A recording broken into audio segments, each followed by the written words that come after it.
Hai Sobat Cilik, dengan Bu Tata, sahabat yang menemani kamu sebelum tidur. Untuk sahabat cilik, jika ada permintaan mendengar dongeng lainnya, silahkan tulis judul dongeng di kolom komentar ya. Dan jangan lupa klik tombol like, share, dan subscribe ya. Selamat mendengarkan. Asal mula Batu Raden. Suta adalah pelayan di sebuah kerajaan di Jawa Tengah. Tugasnya adalah menjaga kuda-kuda raja. Suta suka berjalan-jalan setelah melakukan tugasnya. Suatu hari, ketika Suta berjalan di dekat danau, dia mendengar seorang wanita menjerit. Dengan segera Suta mencari sumber teriakan itu. Akhirnya dia tiba di dekat pohon besar. Di sana dia melihat putri raja sedang berteriak ketakutan. Di depan sang putri ada ular raksasa sedang mengancam dan memojokkan.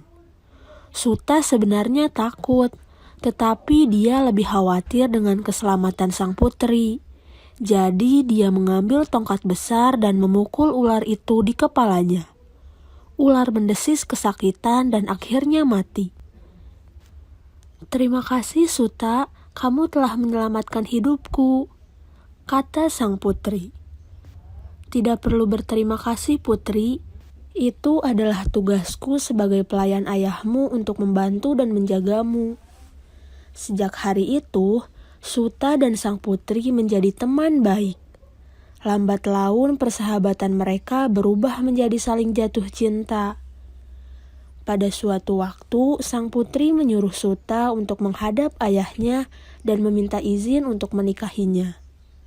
Raja sangat marah mendengar tentang rencana mereka. "Suta hanya seorang pelayan, sementara kamu adalah putriku. Tidak dapat diterima bagimu untuk menikahi seorang pelayan," ucap sang raja dengan tegas. Sang putri sedih mendengar jawaban ayahnya.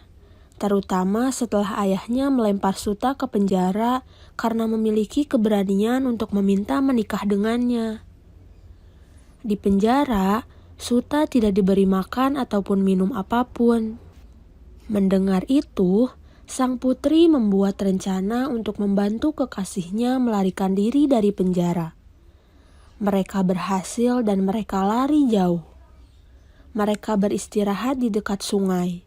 Di sana mereka menikah dan memulai sebuah keluarga. Tempat di mana Suta dan sang putri membesarkan keluarga mereka disebut Batu Raden. Batur berarti pelayan, sementara Raden berarti mulia. Saat ini, Batu Raden adalah tempat wisata yang sangat menarik. Terletak di kaki Gunung Slamet di Purwokerto, Jawa Tengah. Pesan moral dari dongeng ini adalah: berjuanglah untuk apa yang kamu inginkan. Jika kamu berbuat baik dan berusaha dengan sungguh-sungguh, maka kamu akan berhasil di masa yang akan datang.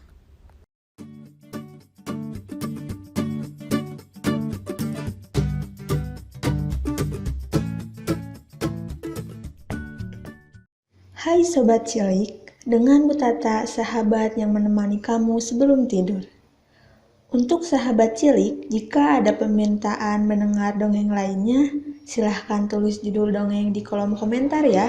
Dan jangan lupa klik tombol like, share, dan subscribe ya. Selamat mendengarkan. Si Kabayan membayar hutang. Pada suatu saat, si Kabayan memiliki banyak hutang pada rentenir Arab, sehingga membuatnya pusing memikirkannya. Hal ini karena hutang Kabayan terus bertambah karena adanya bunga berbunga. Bagaimana dia bisa membayar utangnya ketika dia tidak lagi memiliki satu hal pun yang bisa dia jual, bahkan hanya untuk membayar sebagian dari jumlah utangnya? Dia berpikir dan berpikir, dan akhirnya dia menemukan sebuah rencana untuk melunasi hutang dan sekaligus memberi pelajaran pada rentenir. "Akhirnya, sekarang aku tahu apa yang harus kulakukan," katanya kepada istrinya. Istrinya menyetujui usulnya, bahkan menyambutnya dengan sangat antusias, dan melanjutkan untuk membantunya melaksanakannya. Pertama-tama dia mengisi bak cuci dengan arak dan menebarkan kapuk ke lantai di sebelah bak mandi. Si Kabayan mandi dalam anggur dan menggulung tubuhnya yang basah di sekitar dan di dalam kapuk sampai si putih berbulu. Kemudian dia merangkak ke dalam kandang ayam besar. Tidak lama kemudian, orang Arab datang ke rumah si Kabayan untuk menagih hutang. "Kabayan tidak di rumah," kata istrinya kepada orang Arab itu. "Di mana dia?" tanya si Arab. "Dia pergi untuk tampil di hadapan raja." "Sang raja? Apa yang telah terjadi?" tanya orang Arab itu dengan heran. "Dia pergi untuk melaporkan kepada raja bahwa dia telah menemukan dan menangkap burung yang sangat langka." "Burung langka? Burung jenis apa?" Orang Arab menunjukkan keinginannya untuk melihat burung aneh, tetapi istri si Kabayan menolak.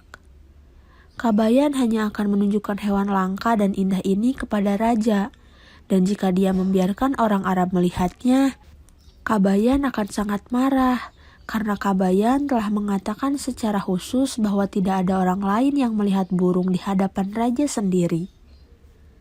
Penjelasan ini hanya meningkatkan keinginan orang Arab untuk melihat burung Kabayan. Dan dengan sedikit memaksa, akhirnya istri Kabayan bersedia menunjukkan burung ajaib itu kepada rentenir. Membiarkan dirinya dibujuk, istri Kabayan membawa si Arab ke bagian belakang rumah, di mana dia menunjuk ke kandang ayam yang ditutupi dengan selembar kain. Penuh rasa ingin tahu, orang Arab itu mengangkat ujung kain. Saat dia mengangkatnya sedikit lebih tinggi, si Kabayan keluar dari kandang dan berteriak, dan dia berlari keluar dari pandangan. Istri si Kabayan mulai menangis. "Lihat apa yang telah kau lakukan, apa yang akan saya sampaikan kepada Kabayan, dan apa yang akan dikatakan raja. Saya harus memberitahu dia bahwa semua kesalahan Anda, bahwa burungnya berhasil lolos, dan kemudian Kabayan harus memberitahu raja." Orang Arab itu ketakutan. "Tolong jangan," pintanya. "Tolong jangan beritahu Kabayan dan raja. Sebagai gantinya semua hutang Kabayan saya anggap lunas. Tapi jangan laporkan ini kepada Kabayan dan raja," ucap si rentenir Arab ketakutan. Akhirnya, hutang si Kabayan kepada rentenir Arab pun sudah lunas.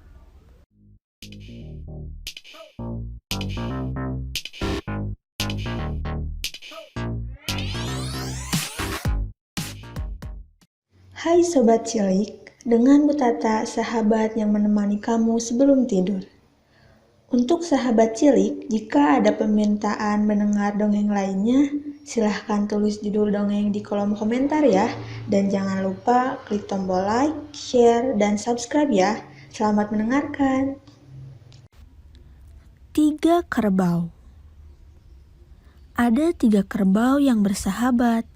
Mereka selalu bersama-sama, mulai dari bermain sampai mencari makan. Nah, cara makan ketiga kerbau itu sangat unik.